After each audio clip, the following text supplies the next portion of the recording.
Infinitive के जो कुछ एडवांस्ड केसेस थे वो हमें डिस्कस करने बचे हुए थे। आइए उनको डिस्कस कर लेते हैं। इन्फिनेटिव के अलग अलग फॉर्म्स आ जाओ। इन्फिनेटिव के यूसेज जो हमने देखे थे वो बेसिक यूसेज देखे थे। कुछ और भी जो इनके यूसेज हैं उन्हें जरा समझ लेते हैं हम। पहले नंबर का यूसेज आप ये डाल ही लो, यूसेज ऑफ इन्फिनेटिव, फिर हम फॉर्म के ऊपर आ जाएंगे। इसका इस्तेमाल किन किन सेंस में होता है? सबसे कॉमन जो यूज है वो किसके लिए है? To indicate the purpose, to indicate the purpose of an action. इसमें हम करते हैं इन्फिनेटिव का इस्तेमाल। आप कोई भी सेंटेंस का एग्जांपल ले सकते हैं इसके लिए। कोई एग्जांपल बताइए please.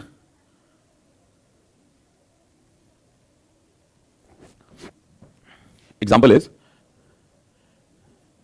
I will lock the office, I will lock the office to prevent theft. ठीक है, तो अब यहां पे टू प्रिवेंट का इस्तेमाल हुआ है और वो क्या बता रहा है? पर्पस बता रहा है कि ऑफिस को लॉक क्यों किया गया है। ऑफिस को लॉक इसलिए किया गया कि हम चोरी को रोक सकें। सबसे कॉमन सा यूज। सब्जेक्ट वाला यूज आपने देख लिया है ऑलरेडी, डायरेक्ट ऑब्जेक्ट भी देख लिया है, लेकिन अब एक साथ लिख ही रहे हैं तो लिख लो आप। सब्जेक्ट ऑफ अ सेंटेंस के तौर पे इस्तेमाल इसका।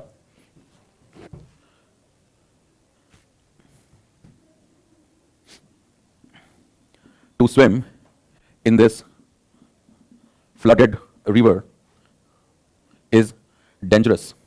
अब यहां पे ये टू स्विम जो है ये क्या हो गया? ये सेंटेंस का सब्जेक्ट बन गया। ऑब्जेक्ट का यूज देख लिया है आपने, डायरेक्ट ऑब्जेक्ट। चलो ऑब्जेक्ट का तो नहीं देते हैं, आप सभी को पता है। उसमें I like to do this, right, I wanted to go there. Subject complement वो भी देख लिया है यूज, लेकिन एक बार और याद दिला देता हूं। सब्जेक्ट कॉम्प्लीमेंट, क्योंकि बहुत सारे लोग ऑब्जेक्ट ऑफ वर्ब और सब्जेक्ट के कॉम्प्लीमेंट में कंफ्यूजन कर लेते हैं। तो सब्जेक्ट कॉम्प्लीमेंट के तौर पर क्या हो जाएगा?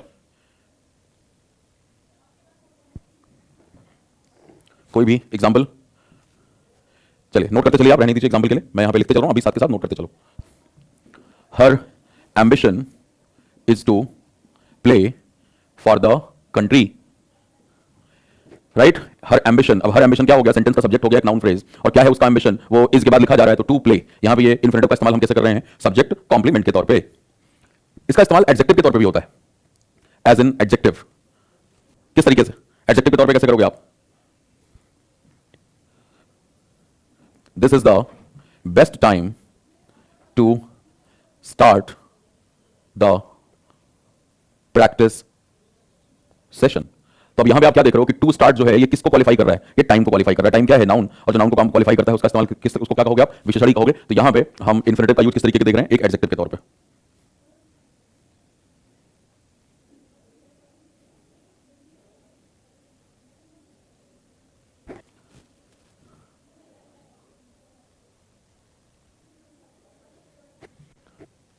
चलिए अगला पॉइंट भी लिख लीजिए आप। एज एन एडवर्ब भी हम इसका यूज देखते हैं। एज एन एडवर्ब, ये एडजेक्टिव हो गया। एज एन एडवर्ब किस तरीके से यूज होगा भाई? जैसे आप कहो, और बहुत ही कॉमन सा एक्सप्रेशन है कि I can't wait, I can not wait to see. I can't wait to see. अब यहां पे क्या देख रहे हो आप? ये टू सी का इस्तेमाल हो गया, और ये किसको क्वालिफाई कर रहा है? वेट को। वेट क्या है? वर्ब। तो जो वर्ब को क्वालिफाई करता है, वर्ब के का पर्पस ये तरीके से कि मैं आई कैन नॉट वेट, किसके लिए वेट नहीं कर सकती, राइट। सो उसको, उसका जवाब क्या हो गया? To see. I can't wait to see. या इसको ऑब्जेक्ट के तौर पर भी देख सकते हैं। गीता आपकी फर्स्ट लाइव क्लास है, चलिए वेलकम है।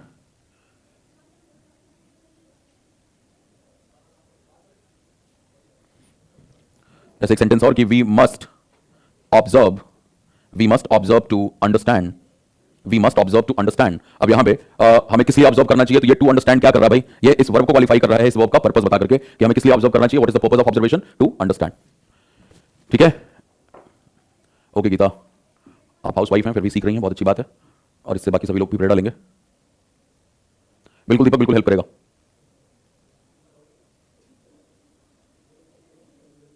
चलिए बाकी जो ऐप से रिलेटेड समस्या है वो दूर हो जाएगी। कल टेस्टिंग मोड में था ऐप। आ जाओ इन्फिनेटिव के और छोटे छोटे से यूज और फिर हम फॉर्म देख लेंगे। ये सब मैं इसलिए बता रहा हूं आपको, थोड़ी सी एक्स्ट्रा इन्फॉर्मेशन की कहीं पे पढ़ने देखने में मिले तो आपको अजीब सा ना लगे, क्योंकि हमने वर्बल नाउन कहा था और अगर हम नाउन कह रहे हैं तो बाकी के यूसेज जो है वो लिमिटेड हो जाएंगे, राइट।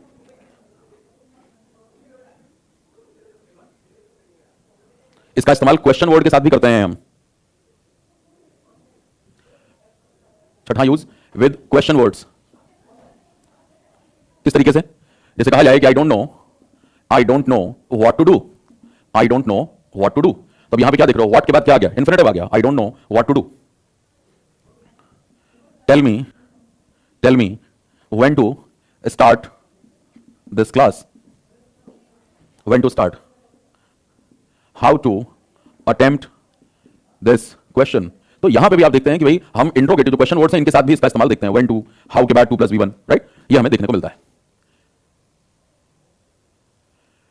आ जाओ, छोटे छोटे से और भी यूसेस थे इन्फिनिटिव के। अब हम बात करते हैं इन्फिनिटिव के अलग अलग फॉर्म्स की, इसको नोट कर लीजिए आप, और फिर हम उसके लिए एग्जांपल्स लेंगे। आप भी उसमें एग्जांपल दोगे मुझे।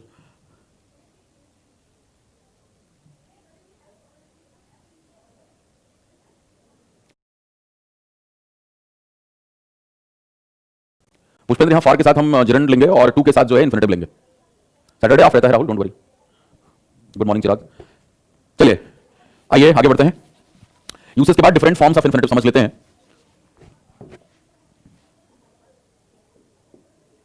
फॉर्म्स ऑफ इन्फिनिटिव कौन कौन से फॉर्म हैं?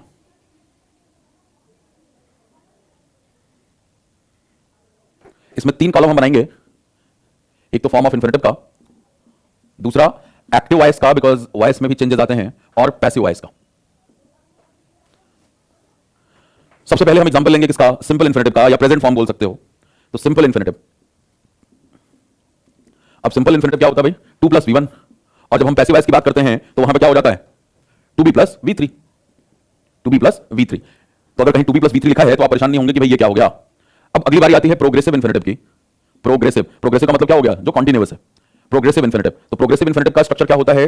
2b + v1 + ing, और इसका पैसिव वॉइस नहीं होता 2b + v1 + ing का। अभी हम बात करेंगे कि इनके यूसेस कब होते हैं और इनका अर्थ क्या निकलता है, लेकिन पहले आप स्ट्रक्चर को नोट कर लो। अगला है परफेक्ट इन्फिनिटिव। परफेक्ट इन्फिनिटिव, और परफेक्ट इन्फिनिटिव का स्ट्रक्चर क्या होगा? To have + v3, to have + v3। और अगर हम पैसिव में जाएंगे तो हैव के बाद बीन लग जाएगा, to have been + v3। Perfect infinitive, to have been + v3। और फिर बारी आती है किसकी? फिर बारी आती है परफेक्ट कॉन्टिन्यूअस की, या इसको हम बोलते हैं परफेक्ट कॉन्टिन्यूअस बोलो, या परफेक्ट प्रोग्रेसिव इन्फिनिटिव बोलो आप, परफेक्ट प्रोग्रेसिव इन्फिनिटिव। और इसका स्ट्रक्चर क्या हो जाएगा? जो परफेक्ट कॉन्टिन्यूअस का स्ट्रक्चर होता है, यानी to have been + v1 + ing, और इसका भी जो है आपके पास पैसिव वॉइस का फॉर्म नहीं है। यानी कुल मिलाकर के हमारे पास 6 फॉर्म हो गए इन्फिनिटिव के। देखो मैं और एक झांसे आपको ले गया इसमें, कि इस तरह की कभी दिक्कत ना आए। अब इसको एक बार नोट कर लीजिए आप, फिर हम सेंटेंसेस लेते हैं एग्जांपल के तौर पे।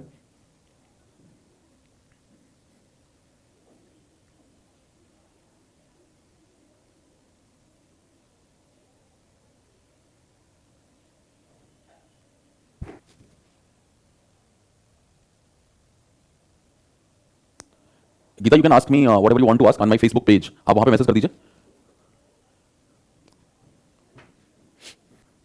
इसको नोट कर लीजिए आप। सर फील कॉन्फिडेंट आपसे पढ़ के, चलो बहुत अच्छी बात है Rahul.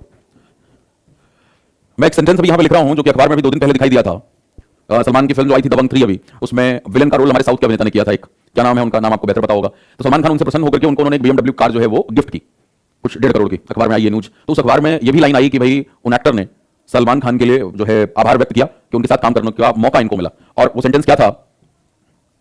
It was an honour to have worked with you. ठीक है ना? It was an honour to have worked with you. अभी किसका एग्जांपल है? अब मान लो पेपर में इसी में वो सेंटेंस इंप्रूवमेंट का क्वेश्चन आपको दे दें, टू हैव वर्क लिख दिया, टू वर्क लिख दिया, एंड टू बी वर्किंग लिख दिया। अब आप किसके साथ जाओगे? तो यहां पे आपको सेंटेंस का अर्थ समझना होगा कि जब हम बात कर रहे हैं प्रोग्रेसिव इन्फिनिटिव की, तो उसका मतलब क्या कि उस समय वो काम चल रहा है। अब सपोज जब फिल्म की शूटिंग चल रही हो और उसी समय कोई पत्रकार आ जाए और फिर पूछे कि कैसा लग रहा है अभी आपको सलमान खान के साथ काम करके, अभी आप जो है बॉलीवुड में बड़े स्केल पे आ रहे हैं, तो वो कहें कि भाई it is an honour to be working with Salman Khan. It is an honour to be working with Salman Khan, who is a massy star. तो बड़ा मेरे लिए सौभाग्य की बात है। मैंने क्या कहा? It is an honour to be working, क्योंकि उस समय वो काम कर रहे हैं। तो कौन सा इन्फिनिटिव कब लोगे, ये साफ साफ समझ में आ रहा है। प्रोग्रेसिव का मतलब क्या कि at the time of speaking वो काम चल रहा है। ठीक है ना? और जब आप परफेक्ट इन्फिनिटिव की बात कर रहे हैं तो इसका मतलब क्या कि जिस समय आप बात कर रहे हैं उस समय वो काम जो है वो हो चुका है। ये फर्क आ जाता है वहां पे। बात समझ में आई?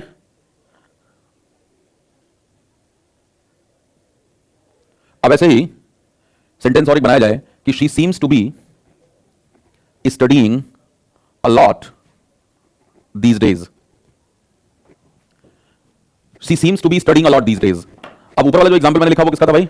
ये आपका परफेक्ट इन्फिनिटिव था, क्योंकि बोलने के समय वो काम हो चुका है। अब वो फिल्म कर चुके हैं, फिल्म रिलीज हो चुकी है, और उसके बाद प्रसन्न होकर के सलमान ने जब गिफ्ट दिया तब उन्होंने ये बात कही कि भाई मुझे काम करके बहुत अच्छा लगा।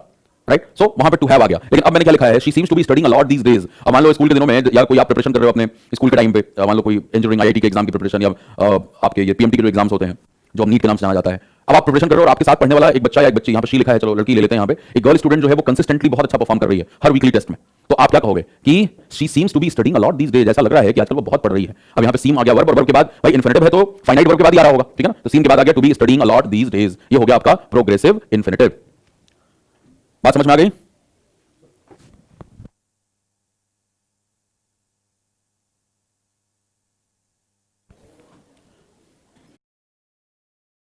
Speaking, at the time of speaking, right, तो जिस समय आप बोल रहे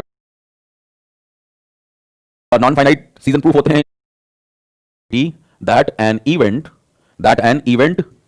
इज, वॉज या विल बी, तो भी देखो नॉन फाइनाइट सीजन प्रूफ होते हैं, इनको इसलिए नॉन फाइनाइट कहा जाता है क्योंकि टेंस का फर्क इनके ऊपर नहीं पड़ता। Will be going on at the time of speaking, at the time of speaking, right, तो जिस समय आप बोल रहे हैं उस समय वो काम हो रहा है, यही तो केस है हमारा किसका, कॉन्टिन्यूअस टेंस का। और परफेक्ट इन्फिनेटिव का मतलब क्या है कि at the time of speaking वो जो है काम पूरा हो चुका है, ठीक है। अब पैसिव इन्फिनेटिव का एग्जांपल भी हमें लेना है, ऊपर सिंपल इन्फिनेटिव तो सभी ने किया हुआ है, पैसिव इन्फिनेटिव अगर आपको बताना हो तो क्या करेंगे आप?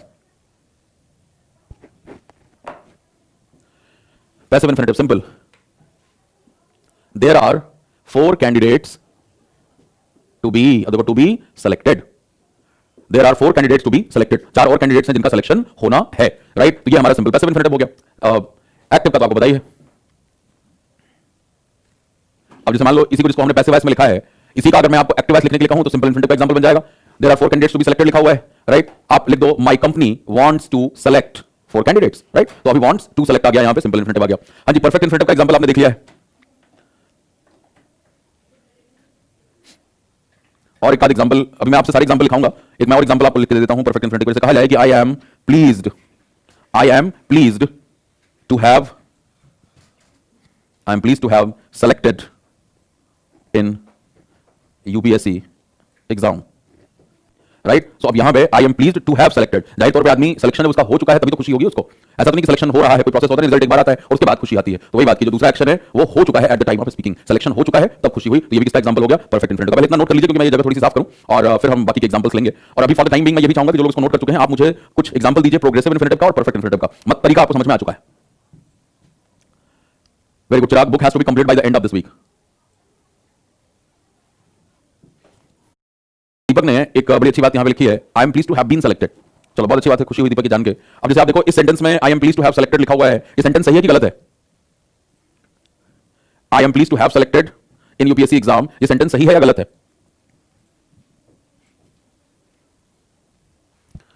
दीपक कह रहे हैं सही है। मेरे भाई जब सही है तो आपने बीन क्यों लगाया है? मुझे तो लगा आपने पकड़ लिया था, इसमें क्या एरर है? ओके गीता, हाँ जी अंशल, बिल्कुल टू हैव बीन सेलेक्टेड होगा, टू हैव बीन सेलेक्टेड होगा, वेरी गुड। अब कोई कारण बताएगा मुझे इसका? Anshal would you like to explain कि हमें बीन क्यों लिखना है यहां पे? चलो समझ लो आप इस बात को, देखो आप किसी भी बात को एक्टिव वॉइस में कब लिखते हो, मैं पहले ही बता चुका हूं इस बात को मौखिक तौर पे, आगे तो हम वॉइस पढ़ेंगे तो फिर चर्चा होगी ही। एक्टिव वॉइस का मतलब कि जो डूअर है वो खुद काम कर रहा है, वो खुद रिस्पॉन्सिबल, हमें सिलेक्शन, हमें दूसरों के द्वारा हमारा सिलेक्शन किया जाता है, हम अपना सिलेक्शन खुद नहीं करते। कहीं पे भी आपका सिलेक्शन होगा तो other party is responsible for that selection, got the point. यहां पे अगर हम गॉट सेलेक्टेड लिखते कि I am really pleased to got selected, right, तो बात समझ में आती है क्योंकि गेट जो है वो पॉजिटिव वर्ब है, लेकिन टू हैव सेलेक्टेड ये गड़बड़ है, टू हैव बीन सेलेक्टेड वहां पे होना चाहिए कि सेलेक्ट होने होकर के मुझे बहुत खुशी हुई, ठीक है।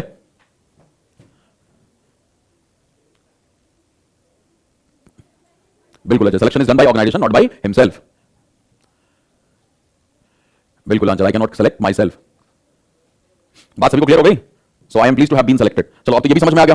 तो पैसिव के भी एग्जांपल, तो पिछला बैच मुझे याद है, आपसे पहले वाला जो बैच है, इतने भर भर के एग्जांपल दिए थे उन्होंने परफेक्ट इन्फिनेटिव और पैसिव इन्फिनेटिव के, मजा आ गया था। आप भी थोड़ी सी हिम्मत दिखाइए। चलो ये तो नोट कर लिया होगा आपने ना, इसकी जगह खाली करते हैं।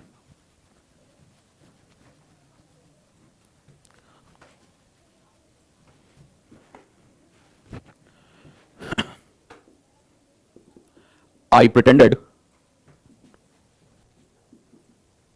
to have seen him, ये सेंटेंस सही है गलत है?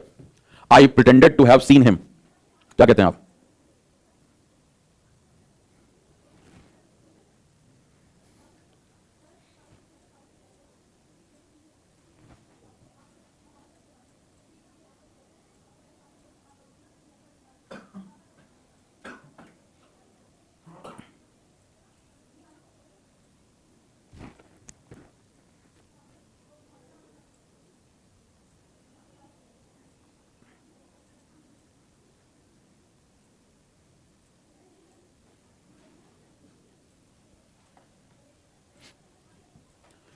सही है गलत है? गौरव सही है। I pretended to have seen him, ये कौन सा एग्जांपल हो गया? परफेक्ट इन्फिनिटिव का एग्जांपल है। प्रिटेंड करने वाला कौन है और देखने वाला भी मैं ही हूं, तो मतलब मैंने उसे ऐसा प्रिटेंड किया कि मैंने उसे देखा है। I pretended to have seen him. जैसे आपने किसी को कहीं पकड़ लिया, देख लिया उसको जहां पे आपको नहीं देखना चाहिए था, या उसको लग रहा है कि अगर ये जान जाएंगे तो हमारे लिए मेरे लिए बहुत नुकसानदायक हो जाएगा, तो आपने नाटक उसको ऐसा किया कि नहीं बेटा मैंने तुम्हें देखा है, भले ही उसे ना देखा हो, उसे डराने के लिए कि हाँ हाँ मैंने तुम्हें देखा था वहां पे क्या कर रहे थे कल तुम। So I pretended to have seen him, मैं आज प्रिटेंड कर रहा हूं उसके सामने कि मैंने तुम्हें देख लिया था कल। तो ये वाली बात हो गई कि प्रिटेंड बाद में किया जा रहा है और उसे देखा पहले गया था।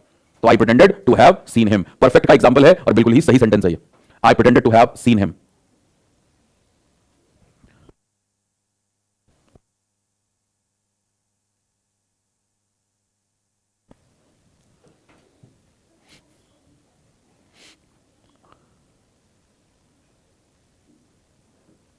एग्जांपल्स प्लीज, आप भी कुछ एग्जांपल दें, मैंने इतने सारे एग्जांपल दे दिए आपको।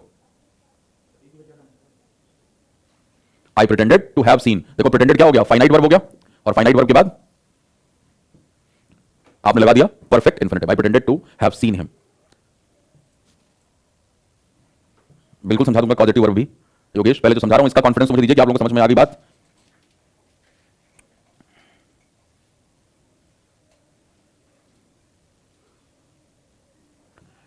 She pretended to have been painting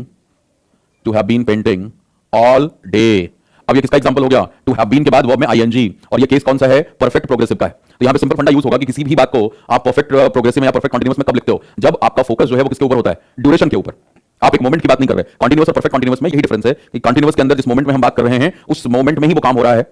अगर मैं ये कह रहा हूं कि you are studying at this moment, तो इसका मतलब मैं इस मोमेंट की बात कर रहा हूं कि आप इस समय पढ़ रहे हो। But you have been studying, जैसे मैंने बोल दिया, तो इसका मतलब कि अब मेरा फोकस जो है वो ड्यूरेशन पे है, कि मैं ये कहना चाह रहा हूं कि आप 2 घंटे से पढ़ रहे हो, 4 घंटे से पढ़ रहे हो, 10 हफ्तों से पढ़ रहे हो। So focus is on the duration. यहां पे भी है कि उसने ऐसा प्रिटेंड किया कि पूरे दिन वो पेंटिंग कर रही थी। ऑलरेडी लिखा हुआ है टू हैव बीन पेंटिंग। अब जैसे आप घर पे पहुंचे और घर पे पहुंचने के बाद उसने इस तरीके से प्रिटेंड किया कि भाई मैं घर का कोई भी काम जो है वो जो मुझे दिया गया था मैं उसे नहीं कर पाई, क्योंकि मैं पूरे दिन तो पेंटिंग ही कर रही थी। यानी पीछे से पेंटिंग चल रही थी और जब आप घर पहुंचे तो उस समय भी पेंटिंग हो रही थी। इसका मतलब कि थोड़ा सा पेंटिंग का काम पूरा हो चुका था लेकिन पेंटिंग का काम अभी भी चल रहा था। तो जो परफेक्ट प्रोग्रेसिव टेंस जो है, अब अगला देखो वर्ब के बाद हम एडवर्ब पढ़ेंगे और फिर टेंस पे ही आएंगे, और मैं वहां पे आपको ये बात दिमाग में डालने की पूरी कोशिश करूंगा कि हमारे जो टेंसेस के जो नेम है ना, उन नेम का मतलब क्या है। इंडेफिनिट कब लगाते हो? जब डेफिनिट ना हो, निश्चित ना हो। कॉन्टिन्यूअस जो है वो उसको बहुत ही डिलिबरेट टेंस मानते हैं, जिस समय आप बोल रहे हो उस समय वो काम हो रहा है। फिर बारी आती है परफेक्ट की। परफेक्ट का मतलब at the time of speaking वो काम हो चुका है, परफेक्ट पूरा हो चुका है। और परफेक्ट कॉन्टिन्यूअस का क्या मतलब है? कि थोड़ा सा परफेक्ट हो चुका है, पूरा हो चुका है, लेकिन अभी भी कंटिन्यूड है, ये मतलब है उसका। तभी तो हम कहते हैं कि he has been studying for the last 2 hours। इसका क्या मतलब है? वो 2 घंटे से पढ़ रहा है। ये इसका हिंदी अनुवाद हुआ, लेकिन वो 2 घंटे से पढ़ रहा है, इसका मतलब क्या हुआ कि 2 घंटे की पढ़ाई उसकी जो है वो पूरी हो चुकी है, लेकिन पढ़ाई अभी भी चल रही है। और इसीलिए जब हमारा फोकस एक ड्यूरेशन के ऊपर, एक अंतराल के ऊपर होता है, तब हम परफेक्ट कंटीन्यूअस लेते हैं। जब हमारा फोकस रिजल्ट के ऊपर होता है तब हम परफेक्ट लेते हैं, क्योंकि परफेक्ट पूरा होना बताता है कि भाई ये काम हो चुका है। और जब आप उस पर्टिकुलर मोमेंट के ऊपर फोकस करते हैं, ड्यूरेशन पे नहीं, तो आप कंटीन्यूअस लेते हैं। तो ये सब इन टेंसेस के यूसेज हैं, और क्योंकि इन्फिनिटिव में भी हम ये टेंस के अकॉर्डिंग ही फॉर्म देख रहे हैं, तो वो एस्पेक्ट आपको ध्यान में रखना पड़ेगा। ठीक है? तो she pretended to have been painting all day. अब ये सेंटेंस अगर आ जाएगा तो आपको कोई भी दिक्कत वहां पे नहीं होगी। Simply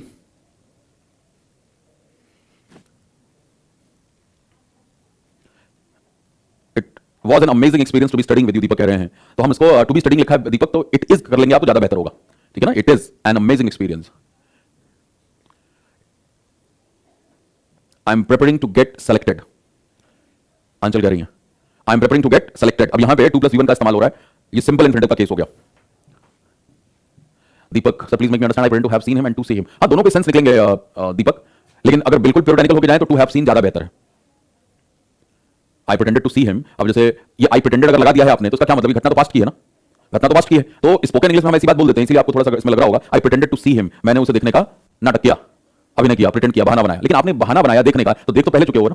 I pretended to have seen him. So बिल्कुल प्योरिटेनिकल जो होगा फॉर्मल, वो टू हैव सीन के साथ जाएगा। एग्जांपल बनाना नहीं आता, क्या करूं पवन? भाई इसमें आपको पहले अपने मन में कोई भाव सोचना है, उस भाव को यहां पे लिख लो, क्योंकि इसी तरीके से अंग्रेजी दुरुस्त होती है। जब आप पकड़ पकड़ के आखिर हम वर्ब पढ़ रहे हैं, वर्ब में टेंस का कितना काम हो गया भाई? टेंस चैप्टर वर्ब के बाद ही पढ़ सकते हो ना आप लॉजिकली, क्योंकि जब तक वर्ब की समझ नहीं होगी तो टेंस में कॉन्फिडेंस कहां से आएगा? टेंस डिसाइड कौन करता है? वर्ब ही तो करता है। तो इसीलिए हम टेंस का काम, आधा काम इधर ही कर चुके होते हैं, आधे से ज्यादा, क्योंकि पूरा का पूरा मामला वर्ब का उसके ऊपर डिपेंड कर रहा है। चलिए और लोग एग्जांपल दीजिए फटाफट। Car to have been painted by workers. I prevented her to have been from robbers. Car to have been painted by workers.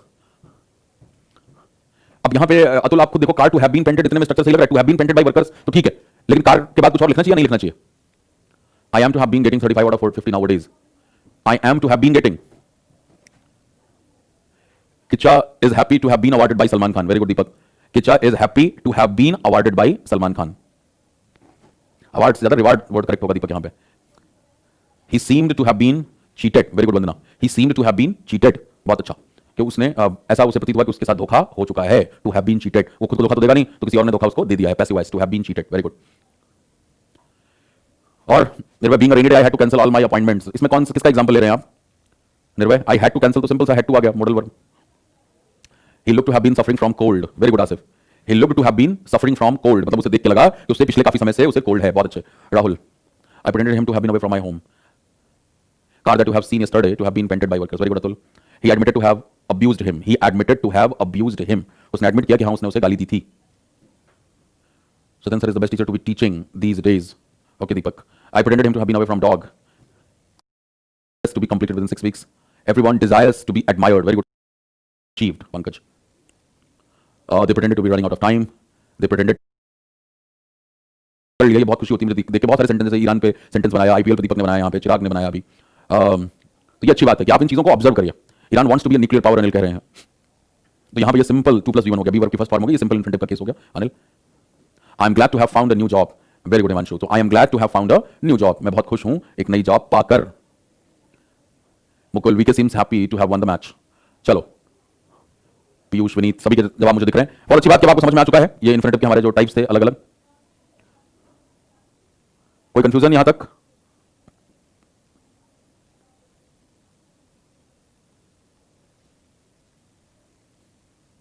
Rahul कह रहे हैं I am glad to have been teaching with you. अब राहुल देखो, इसके अगर आप ये कहना चाहते हैं कि मुझे बहुत खुशी है आपसे पढ़कर, तो आपको कहना पड़ेगा to have been taught by you, ठीक है ना। और राहुल, अगर आप मेरे साथ खुद टीचर हैं, सपोज हम लोग कलीग हैं, हम लोग पिछले 5 साल से साथ काम कर रहे हैं, दोनों खूब दिमाग लगाते हैं, नए नए तरीके ईजाद करते हैं, तो आप ये कह सकते हो कि I am glad to have been teaching with you. तो आप क्या कहना चाहते हो? आप मेरे साथ शिक्षक बनना चाह रहे हो, तो जो लिखा है वो सही है। और अगर आप एक विद्यार्थी के तौर पर ये कहना चाहते हो मैं बहुत खुश हूं आपसे पढ़ के, तो वहां पे टू हैव बीन टॉट कहना पड़ेगा। इसलिए मैं सेंटेंसेस लिखाता हूं आपको कि भाई लिखें और गलतियां करें जिससे हमारी चीजें सही हों। बहुत अच्छे अच्छे सेंटेंसेस बन रहे हैं। Ajay is very happy to have been selected in CGL. Very good, Ajay ने अपने ऊपर बनाया। Aditi seems to be depressed as student. Rahul, तो टू हैव बीन टॉट हो जाएगा। I am very happy to have been taught by you. चलिए, Victoria Hall set to host Jallianwala expo. He repented to have gone there. Very good Yogesh, उसने वहां जाने का बहुत अफसोस किया। तो अफसोस तो बाद में करेगा, जहां पहले चुका है, तो टू हैव गॉन देयर। बहुत बढ़िया। Laptop has been started to have been completed previous project. Chirag, इसमें क्या कहना चाह रहे हो भाई? लैपटॉप हैज बीन स्टार्टेड क्या कहना चाह रहे हो आप? ये सेंटेंस कंसिस्टेंट स्ट्रक्चर नहीं है इसका। My car has to be bought by him. Has to bought by him, has to be bought. She was sorry to have missed the concert. She was sorry to have missed the concert. बहुत अच्छे। Concert बेचारी का miss हो गया, उसके बाद वो दुखी है। I am confuse to have relation with her. Vineet कह रहे हैं कौन है हर? ये Vineet. I am confuse to have. बहुत अच्छे। तो मुझे लगता है कि हम आगे बढ़ सकते हैं और इन्फिनिटिव के ये सारे जो टाइप्स थे वो आपको ध्यान में रहेंगे। यस और नो?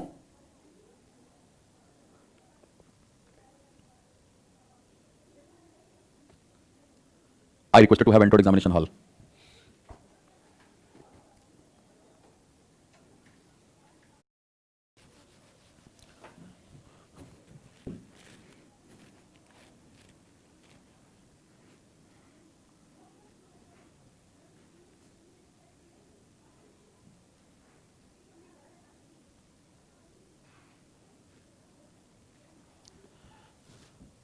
हाँ दीपक, पॉजिटिव वर्ब भी होगा। पॉजिटिव वर्ब का वैसे ज्ञान मैंने शेयर किया हुआ है, लेकिन फिर भी मैं क्लास में उसको डिस्कस कर लूंगा।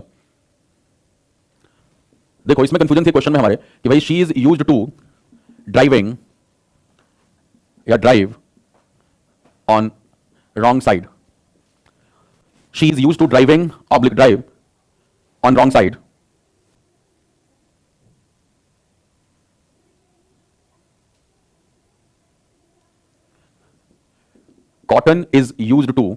Cotton is used to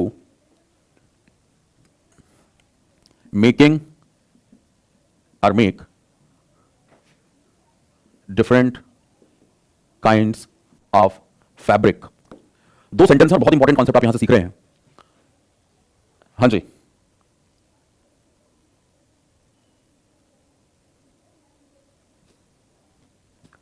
answer दे दीजिए आप, क्या क्या लग रहा है इसमें?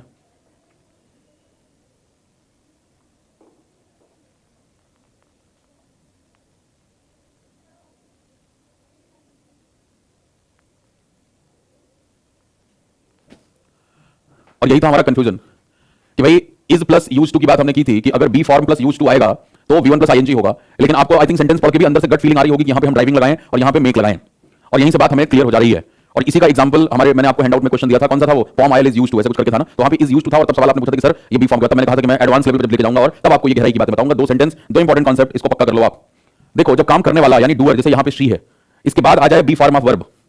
बी फॉर्म ऑफ वर्ब का मतलब क्या है भाई, is, am, are, was, were, plus आ जाए यूज्ड टू, तब क्या करोगे, V1 प्लस ING, राइट। और यहां पे कॉटन इज यूज्ड, अब कॉटन खुद काम करने वाला नहीं है, कॉटन खुद काम करने वाला नहीं है, डूअर नहीं है वो, तो चलो हम डूअर नहीं है तो हम उसको डन बोल देते हैं।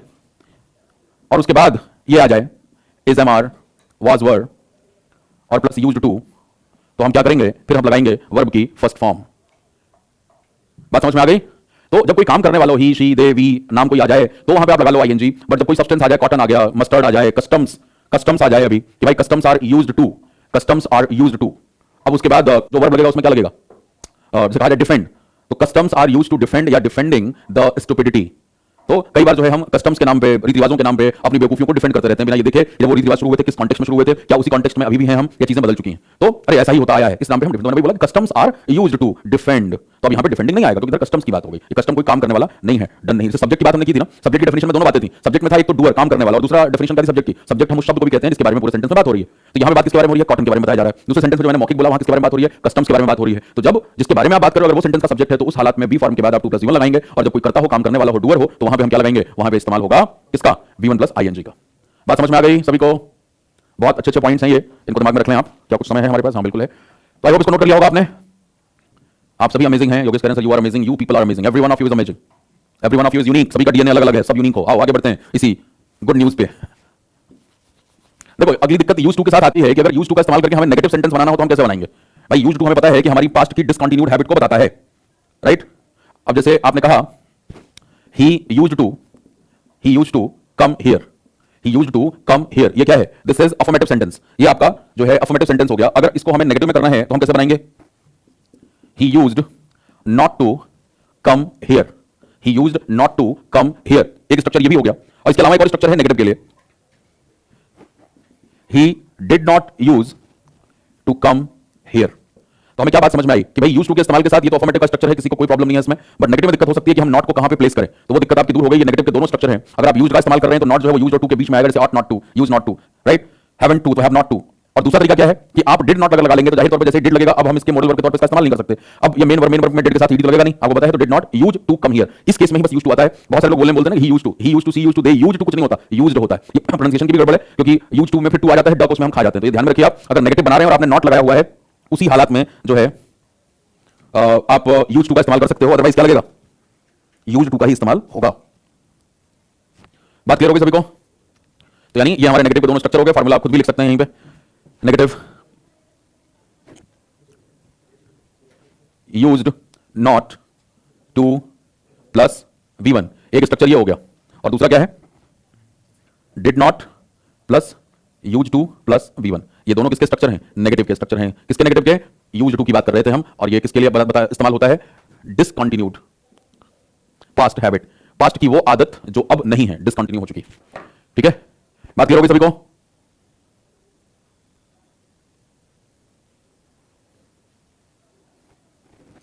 चलिए, तो आज की क्लास का समय हो जाता है पूरा। अभी फिर मैं आपको 15 मिनट के बाद मिलूंगा कॉम्प्रिहेंशन बैच में। आज हम किस तरीके से रीडिंग करनी है, क्रिटिकल रीडिंग कैसे करनी होती है, उसके ऊपर कुछ बहुत अच्छे क्वेश्चन जो हैं वो आप आज सीखोगे। और इस टॉपिक के अंदर मैं बता दूं अभी आपको, क्योंकि काफी गहराई में हम उतर रहे हैं, हर छोटे कंफ्यूजन को दूर कर रहे हैं। बड़ा चैप्टर है, बार बार कहा मैंने, पिवटल चैप्टर है, सारी अंग्रेजी की कहानी वर्ब से जुड़ी हुई है। भाई सब्जेक्ट वर्ब अग्रीमेंट, सब्जेक्ट कौन बनता है, नाउन और प्रोनाउन आप पढ़ चुके हैं, वर्ब की समझ होनी चाहिए। टेंस वर्ब से जुड़ा हुआ है, नाउन प्रोनाउन वर्ब से जुड़ा हुआ है, एडजेक्टिव वर्ब से जुड़ा है, एडवर्ब जुड़ा है। तो कहने का मतलब क्या कि ये पिवटल चैप्टर है और इसलिए इसकी बहुत सॉलिड समझ चाहिए, और इसलिए मैं एक एक छोटे पॉइंट आपके निकाल के लेके आ रहा हूं कि कहीं पर कुछ बच ना जाए। तो अब जो बचा हुआ है मैं बता दूं, याद रखना, मुझे याद दिलाने के सर ये चीज कराने के लिए बोला था आपने। एक तो यूज टू हमने कर लिया, नीड और डेयर के भी कैसे नेगेटिव बनते हैं, हो सकता है कुछ लोगों को कंफ्यूजन हो, लिख करके बिल्कुल साफ